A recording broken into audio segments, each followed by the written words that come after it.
గురుగారు, దేవాలయానికి వెళ్ళాక చాలామంది అర్చక స్వాముల పాదాలకి నమస్కారం చేసుకుంటూ ఉంటారు. అయితే అలా చేయడం పొరపాటు అని కొందరు భావిస్తారు.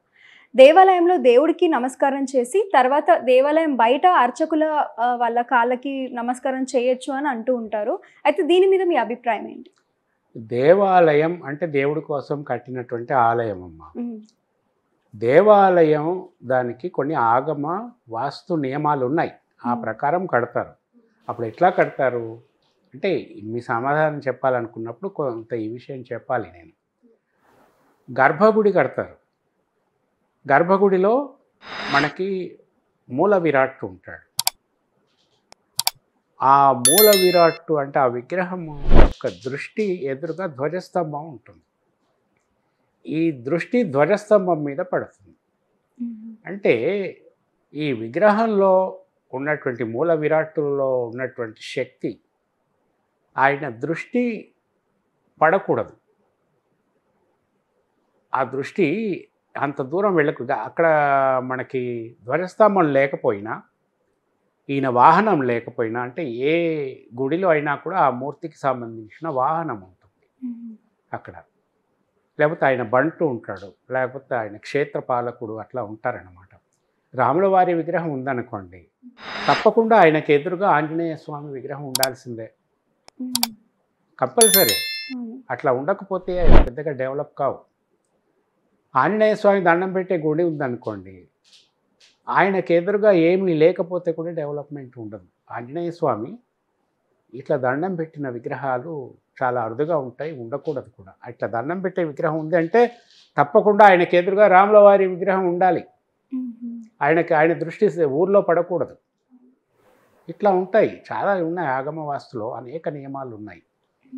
విగ్రహము ప్రతిష్ఠించడానికి, ఆలయ నిర్మాణానికి ఎటువంటి విగ్రహాలు ఉండాలి, ఎటువంటి విగ్రహాలు ఉండకూడదు, ఎటువంటి విగ్రహాలు దోషపూరితం, ఎటువంటి విగ్రహాలు ఆరాధించటం వల్ల ఎటువంటి ఫలితాలు ఉంటాయి, ఇవన్నీ ఉంటాయి.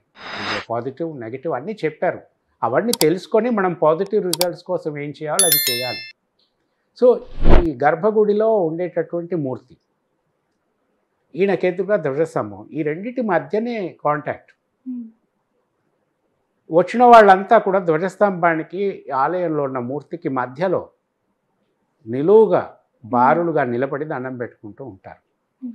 ఎప్పుడు కూడా ఏ విగ్రహానికి కూడా ఎదురుగా వెళ్ళి నమస్కారం పెట్టి, లేకపోతే సాష్టాంగ నమస్కారం పెట్టి ఇట్లా చేయకూడదు. ఏ విగ్రహానికైనా సరే మనం ఒక పక్క నుండి దండం పెట్టుకోవాలి. ఆ విగ్రహానికి ఎదురుగా పోయి దండం పెట్టుకోకూడదు, అది కూడా విరుద్ధమే. ఆ ఎదురుగా తిరిగేది కేవలం అర్చకుడు మాత్రమే. ఓకే. ఆ విగ్రహానికి, ధ్వజస్తంభానికి మధ్యలో భక్తుల మధ్యన తిరుగుతూ ఉంటాడు. ఆయన గర్భగుడి లోపల నుంచి వచ్చినటువంటి శక్తిని, ప్రసాదాన్ని దీన్నంతా అందరికీ పంచుతూ ఉంటారన్నమాట.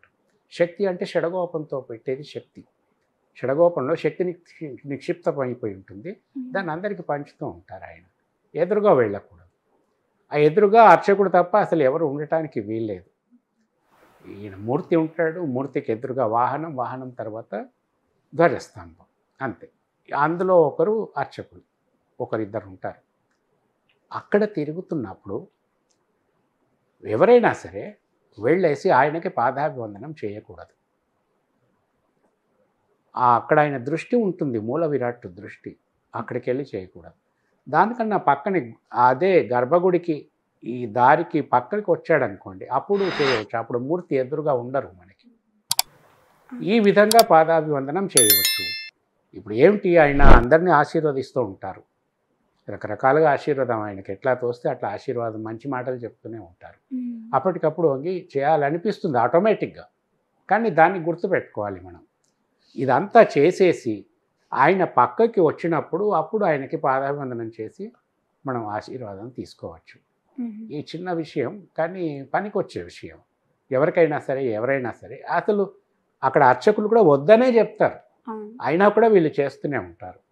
ఇది గమనింపులో పెట్టుకోండి. ఆ పర్టికులర్ ప్లేస్లో, ఆలయం అయినా సరే ఆ పర్టికులర్ ప్లేస్లో మాత్రమే అర్చకులకి పాదాభివందనం చేయకూడదు. పక్కన, అటు పక్కన, ఇటు పక్కన చేయవచ్చు, అందులో దోషం ఏమీ లేదు.